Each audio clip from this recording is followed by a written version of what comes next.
Dear students, आज का हम लोग का टॉपिक है पल्स एम्पलीट्यूड मॉड्यूलेशन टीडीएम। ठीक है, पैम टीडीएम। पैम टीडीएम या तो टीडीएम पैम भी बोलते हैं इसको उल्टा। Time division multiplexing of pulse amplitude modulation signal. So what is the TDM? Time division multiplexing होता क्या है? तो ऑलरेडी हम लोग इसको डिस्कस कर चुके हैं कि अगर हमारे पास तीन सिग्नल हैं, let's say x1, x2 and x3, और उन सिग्नल को मेरे को एक वायर के थ्रू भेजना है, तो मैं क्या करता हूँ, उस सिग्नल को x1 को मैं टाइम स्लॉट अलॉट कर देता हूँ 5 मिनट्स का, और x2 को टाइम स्लॉट अलॉट कर देता हूँ 5 मिनट्स का, x3 को टाइम स्लॉट अलॉट कर देता हूँ 5 मिनट्स का, फॉर एग्जांपल। तो अब इस वायर के थ्रू इस सिग्नल को सेंड करना है, तो सबसे पहले x1 5 मिनट के लिए उस वायर से अपना सिग्नल सेंड करेगा, फिर आफ्टर 5 मिनट्स x2 अपना सिग्नल सेंड करेगा, देन आफ्टर 5 मिनट्स x3 अपना जो है इन्फॉर्मेशन है वो उस थ्रू वायर वो सेंड करेगा। तो हर 5-5 मिनट के गैप में x1, x2, x3 उस वायर के थ्रू अपने सिग्नल को सेंड करते जाएंगे। ठीक है, तो एक चैनल को हमने शेयर किया on the basis of time. इस प्रोसेस को बोलते हैं टाइम डिवीजन मल्टीप्लेक्सिंग। ठीक है, जो टाइम अलॉट रहता है x1, x2, x3 को, उसको बोलता हूँ मैं टाइम स्लॉट। तो x1 को एक टाइम स्लॉट अलॉट है 5 मिनट का, जिसमें अपना इन्फॉर्मेशन सेंड करता है। x2 को अपना एक टाइम स्लॉट अलॉट है जिसमें अपना इन्फॉर्मेशन सेंड करता है। x3 को अपना एक टाइम स्लॉट अलॉट है जिसमें वो अपना इन्फॉर्मेशन शेयर करता है। तो हर 5-5 मिनट का टाइम स्लॉट इनको अलॉटेड है।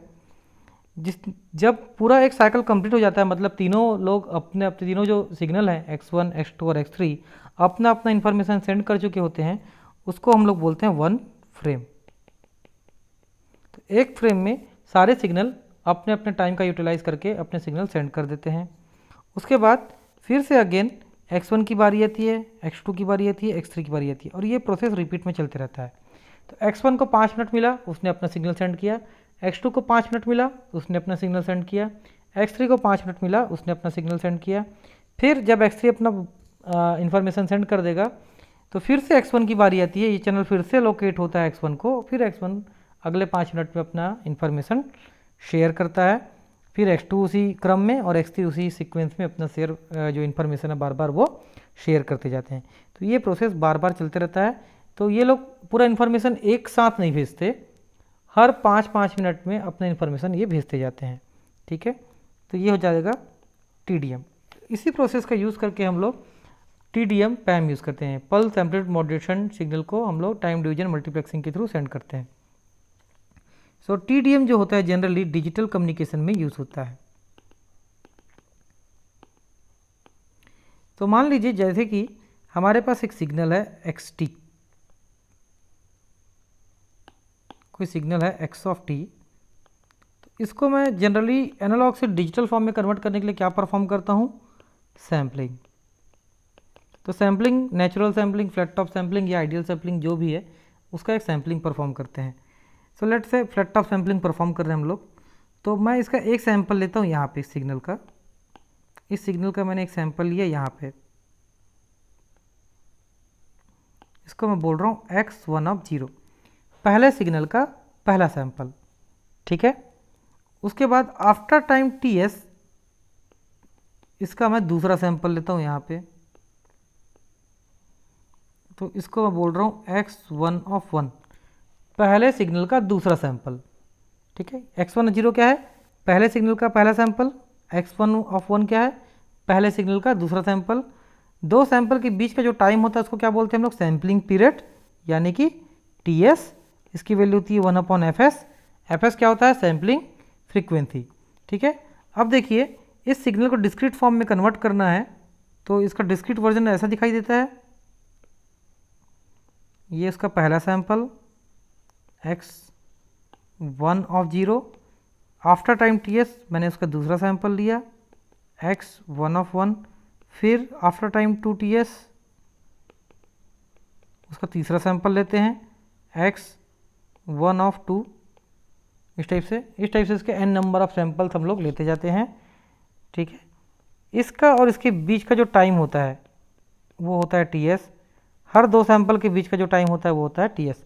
अब देखिए मान लीजिए 12 बजे मैंने इस सिग्नल का पहला सैंपल लिया और टीएस की वैल्यू 5 मिनट, तो 12:05 को ये सैंपल दूसरा सैंपल लूँगा मैं। तो 12 बजे मैंने पहला सैंपल लिया, उसको सेंड कर दिया थ्रू वायर। फिर 12:05 को दूसरा सैंपल लिया उस सिग्नल का, उसको सेंड कर दिया वायर। 12 बजे एक सिग्नल सेंड कर रहा हूँ, 12:05 को एक सिग्नल सेंड कर रहा हूँ। इस 5 मिनट के जो गैप में जो मेरा वायर था वो खाली पड़ा था, उसका कोई यूटिलाइजेशन नहीं हुआ। तो उस वायर में मैं, उस गैप में मैं और दूसरे सिग्नल के सैंपल को शेयर कर सकता हूँ। ठीक है, उन सिग्नल के लिए मान लीजिए मेरे पास x1 के अलावा और भी सिग्नल मौजूद हैं, x2 मौजूद है, x3 मौजूद है। तो इन सिग्नल के लिए मेरे को अलग से वायर लगेगा इनके सिग्नल को सेंड करने के लिए। तो इन 3 सिग्नल के लिए अलग अलग वायर यूज़ ना करके इन x1 सिग्नल के पहला सैंपल और x1 सिग्नल के दूसरे सैंपल के बीच में जो टाइम बच रहा है, जो टाइम खाली है जिसमें वायर खाली पड़ा है, उस पर्टिकुलर टाइम में ये वायर को मैं, ये चैनल को x2 और x3 को अलॉट कर देता हूँ। तो इस टाइम में जितना टाइम बचा हुआ है मेरे पास 5 मिनट का जो स्लॉट है, उस 5 मिनट के स्लॉट में मैं x2 और x3 के एक एक सैंपल को सेंड कर देता हूँ। तो इस टाइप से मैंने क्या किया, पल्स एम्पलीट्यूड मॉड्यूलेशन को x1, x2, x3 का पल्स एम्पलीट्यूड मॉड्यूलेशन की परफॉर्म किया। ठीक है, फ्लैट टॉप सैम्पलिंग के थ्रू उनका पैम सिग्नल बनाया और उस पैम सिग्नल के थ्रू को मैं उनके सैंपल्स को 1 बाई 1 थ्रू वायर सेंड कर रहा हूँ। पहले मैंने x1 सिग्नल का सैंपल सेंड किया, फिर मैं x2 सिग्नल का सैंपल सेंड कर रहा हूँ, फिर मैं x3 सिग्नल का सैंपल कर रहा हूँ। ठीक है, और फिर उसके बाद जब तीनों के एक एक सैंपल सेंड हो गए तो उसके बाद फिर से मैं x1 सिग्नल का सैंपल को सेंड कर रहा हूँ। तो इस टाइप से मैं उस एक चैनल का एक वायर के थ्रू तीनों सिग्नल को सेंड कर रहा हूँ 1 बाई 1। तो ये हुआ हमारा time division multiplexing of pulse amplitude modulation signal. तो पैम सिग्नल का टीडीएम हुआ। तो इसको समझते हैं। लेट्स से वी हैव, ये x1 सिग्नल है, ये जो है x1 सिग्नल है, ये जो है x2 सिग्नल है,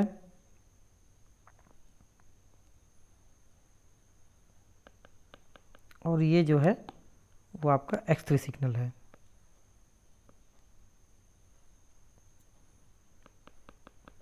तो मैं क्या कर रहा हूँ, सबसे पहले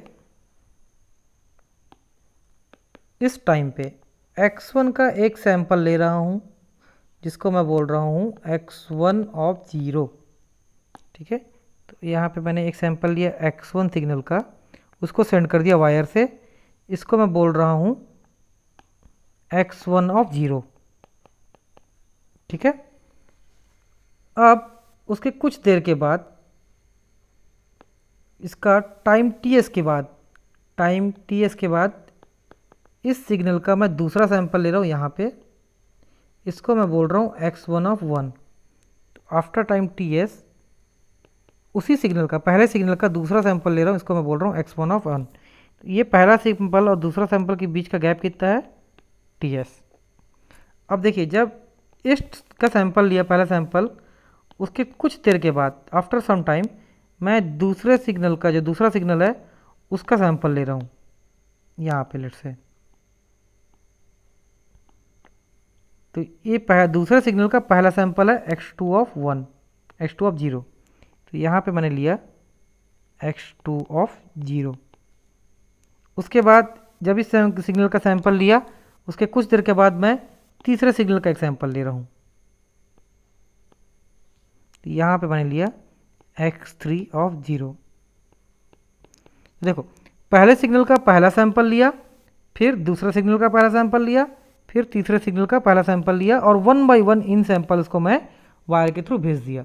तो लेट्स से 12 बजे मैंने पहले सिग्नल का पहला सैंपल लिया, 12 बजे पहले सिग्नल का पहला सैंपल लिया, और 12:03 को, 12:03 को मैंने पहले सिग्नल का दूसरा सैंपल लिया। 12:03 को मैं पहले सिग्नल का दूसरा सैंपल लिया।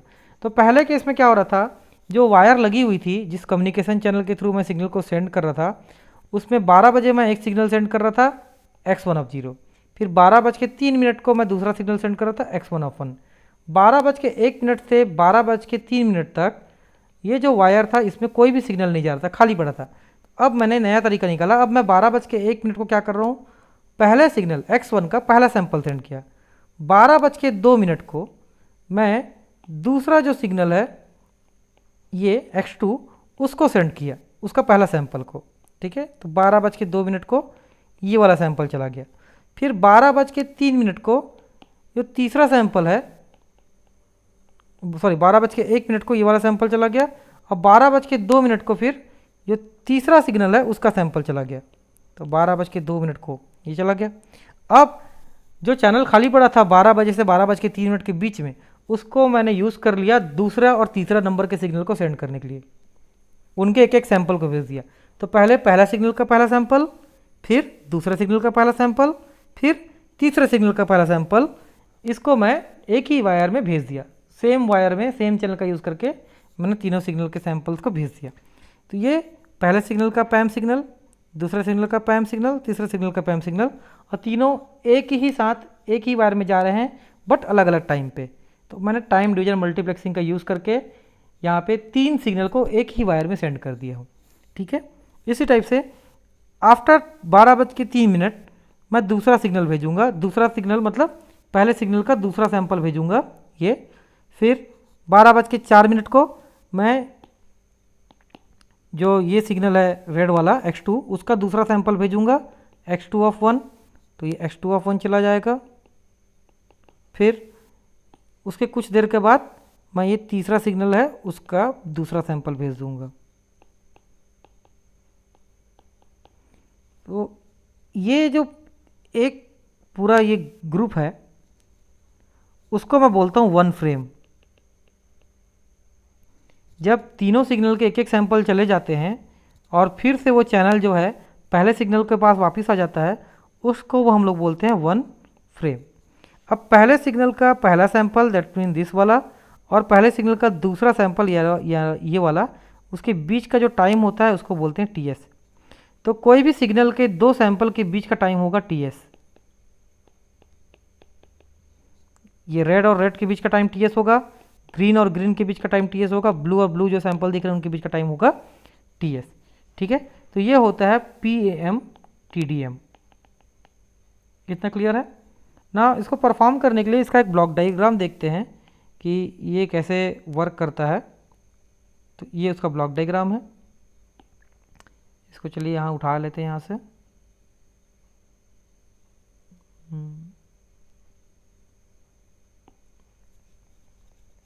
इसको समझने के लिए यहाँ पे देखते हैं, इसको यहाँ पे मैं बना लेता हूँ, ये हो गया, ठीक है।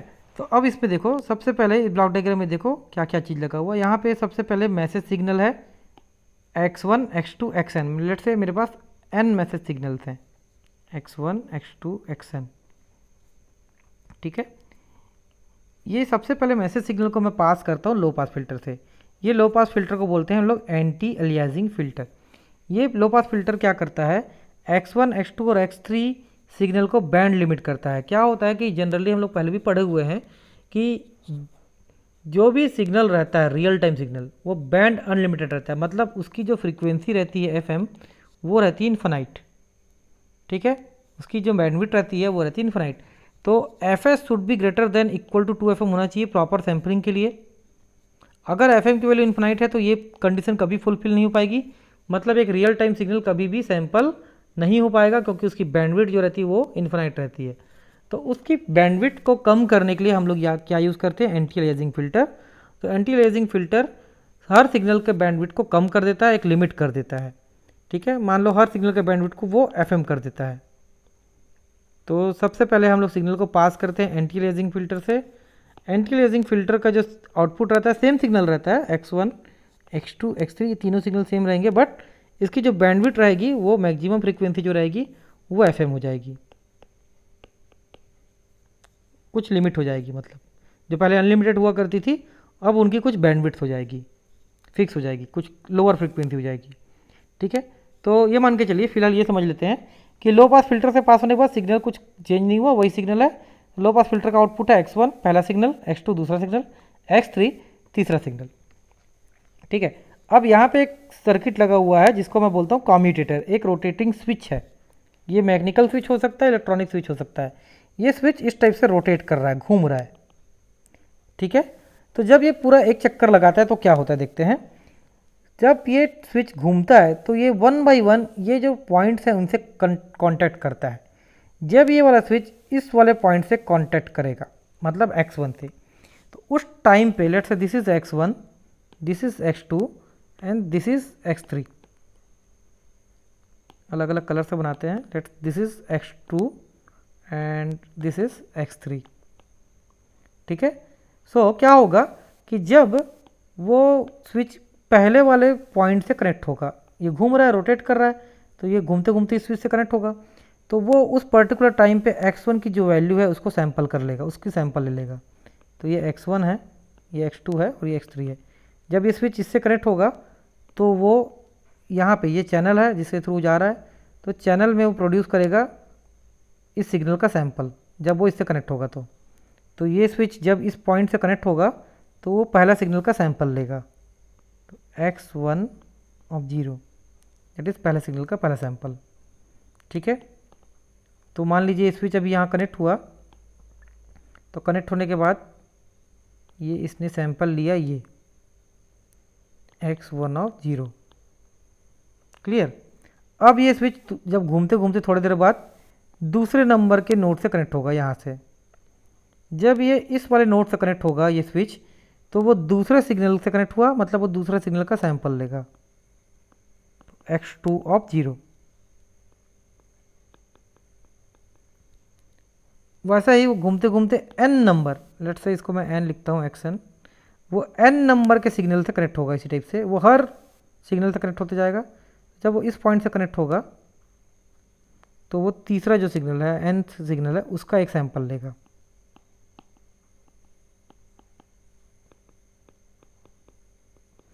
तो जब वो कंप्लीट एक रोटेशन परफॉर्म करेगा, ये स्विच पूरा एक बार घूम जाएगा। ठीक है। ये स्विच पूरा जब एक रोटेशन परफॉर्म करेगा तो वो सारे स्विच से एक एक बार कनेक्ट हो चुका रहेगा, मतलब हर सिग्नल का एक एक सैंपल लेगा। तो during one rotation this commutator will take one sample from each signal.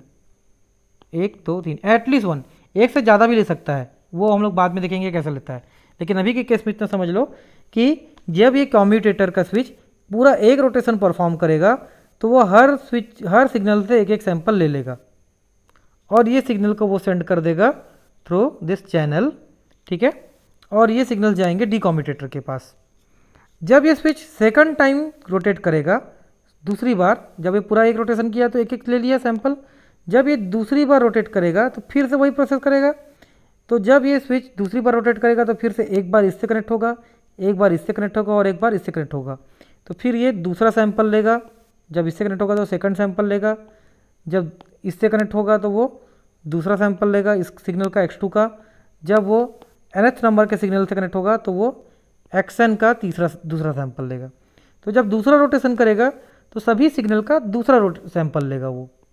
ठीक है। तो x1 of 1, x2 of 1, xn of 1।